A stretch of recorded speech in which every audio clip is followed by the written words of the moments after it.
Welcome to Project Pro Code Recipes. In this video, I'm going to show you how to classify wine data using k-nearest model, LDA and QDA model. LDA stand for linear discriminant analysis and QDA stand for quadratic discriminant analysis. And the third is naive Bayes model. So basically, this has three parts. I have combined all these three codes into a single Jupyter notebook. I'll explain to you the code over here as well as run this for you. So let's get started. Okay, now first let me clear my kernel. Now let's get started with the understanding of the models. So first of all, I'm using naive Bayes model. Now naive Bayes is a probabilistic model. So basically it uses Bayes theorem in order to identify or in order to tag a given input to a given class. Uh, you know the Bayes, as the Bayes theorem goes, probability of A upon B is equal to probability of B upon A. Sorry, let me explain to you in terms of probability, in terms of the scientific words that are generally mathematical terms that are used. Probability of A given B is equal to probability of B given A multiplied by probability of A upon probability of B. Now what does this mean? So probability of A given B is probability of occurrence of A given B has already occurred is equal to probability of B given probability of B given A. This means probability of occurrence of B given A has already occurred multiplied by probability of B, sorry, probability of A upon probability of B. Now this is the simple Bayes theorem for binomial classification. This can be further extended for multi-class classification, and naive Bayes model can be generalized. Now what is probability of A upon B? This is known as posterior probability. That is the final probability I am looking for. Now probability of A, that was in the you remember, probability was equal to probability of B upon A.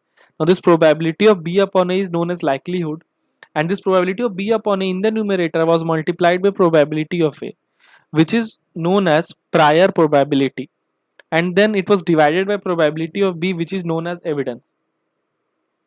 So this was Bayes theorem, and these are the terms that I just explained to you are the terms that the other terms that are used for naming those different uh, functions of Bayes theorem, and we use this to classify, and we use this to for classification. Now how I'm going to use this?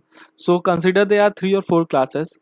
Now each of these classes are going to have an associated probability for sorry and now I give input to my model. Now each of these model are going to have an associative probability with different classes. I'm going to calculate this probability.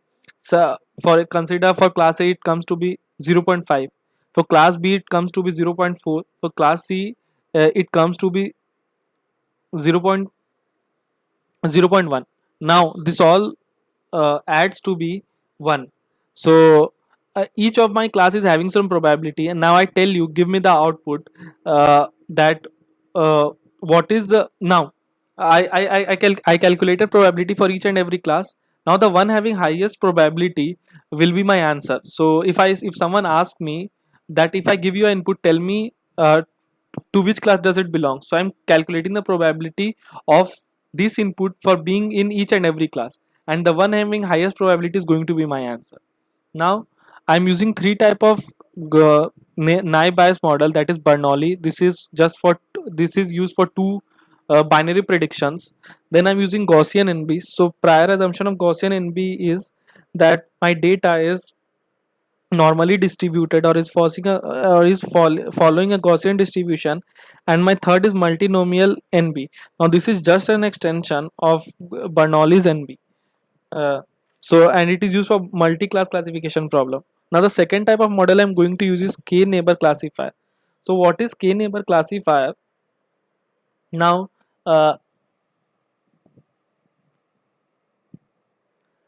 k is an input that is given by me. So if I give k to be 3, now or I already have a scatter plot of different classes of different points. Now let me explain to you from the scratch.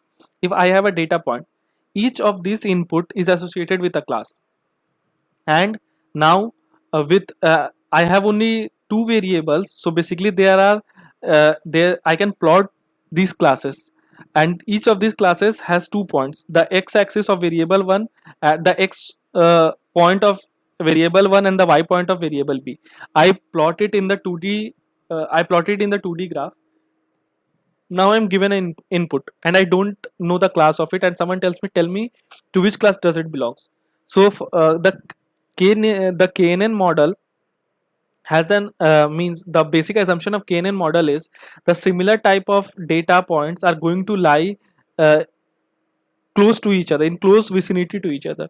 So basically, so you can understand, it tries to calculate the distance of the for the input near the for the input that you are given. It tries to calculate the distance. So if you pass k equal to 3, this means select the three closest in the three closest input, sorry, the three closest point from my input data. It will select the three closest point from your input data that you have just entered, and it will calculate the distance. Now the for that, now how it is going to how it is going to tell you that to which class does it belong. So the frequency of the data having highest number, so the frequency of the data which are k most similar instances are uh, classified as the class. So the output is basically calculated by class having highest frequency from k most similar instances. Now this k is selected by you. Basically this k depends you should use cross validation in order to check which k works best for you. Generally k's are between 3 to 10. And one more trick, if k is odd, then you should use even, sorry, if you have even number of classes. Now if you have two classes, you should use k equal k odd, and if you have odd number of classes, you should use k as even, in order to neglect the chance of getting uh, equal probabilities. Now consider, if I have two classes and if I use k equal to 2, this both can be equal distance to my data point. Now I have now this is a dilemma for my model to select for which class to go with. If I select k equal to k odd, then I always have a higher one class having higher frequency than the other. So this is how KNN works. Now there are three types of distances that are used. One is Euclidean, second is Manhattan, and third is Minkowski. Now these all three distances are used for continuous type of variable, but when you have categorical variable, Hamming distance is used. Now don't confuse KNN with K means clustering. That is completely different thing. Now the third is linear discriminant analysis. So linear discriminant analysis is also a classification type of model. Basically it is used for dimensionality reduction. So it reduce so how is dimensionality reduced? Uh, uh, it tries now consider you have a 2D problem. Now in order to minimize the in order to minimize, I need to minimize the dimension to 1D. So it will try to fit a line between those 2D data points for which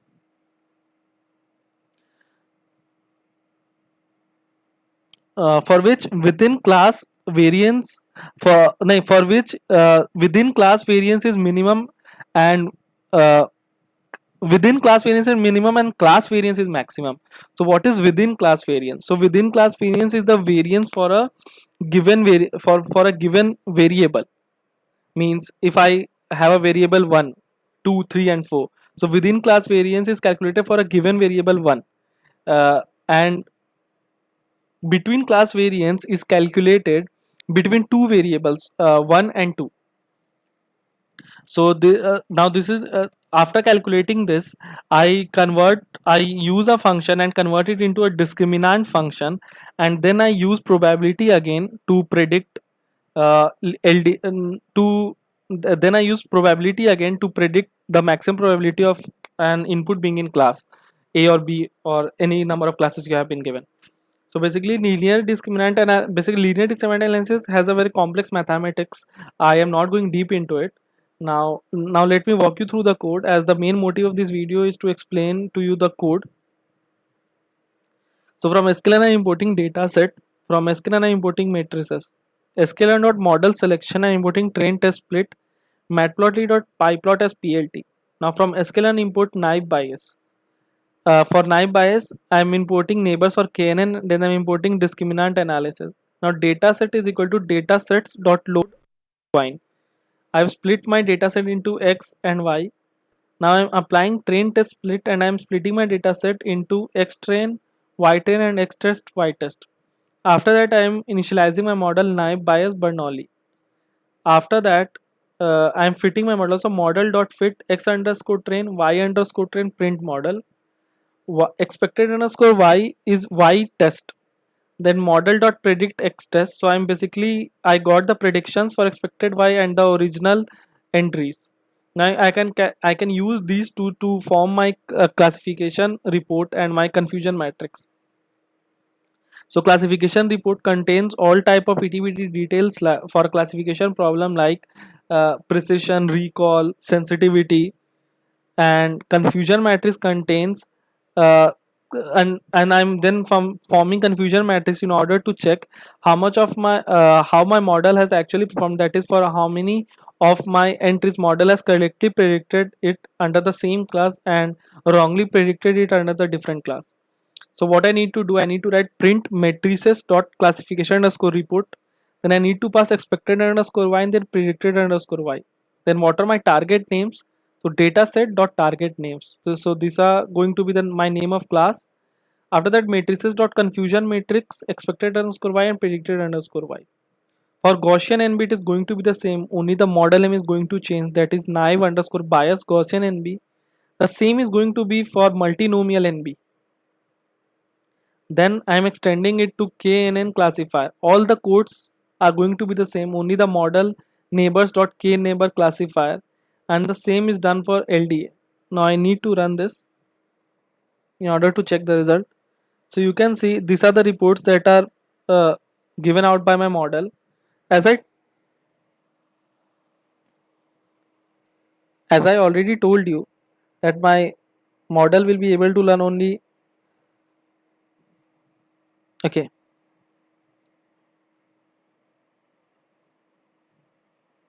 So you can see for Gaussian NB it has performed very poorly. It was only able to predict for 0. It predicted 0 correct outputs, and for 0 it predicted all the output as 16. Then for class 1 it predicted all the output correctly. Then for class 2 it predicted all the output wrong.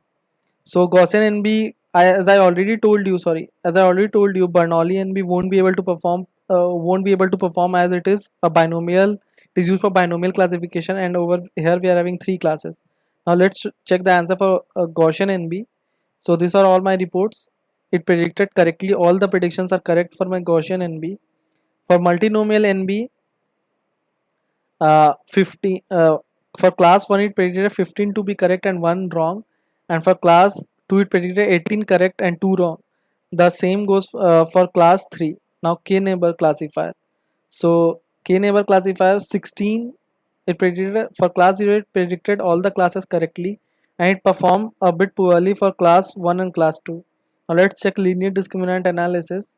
Almost all the predictions are correct, so we can like figure out that Gaussian NB has performed best out of all this model. Now this was all about codes in this video.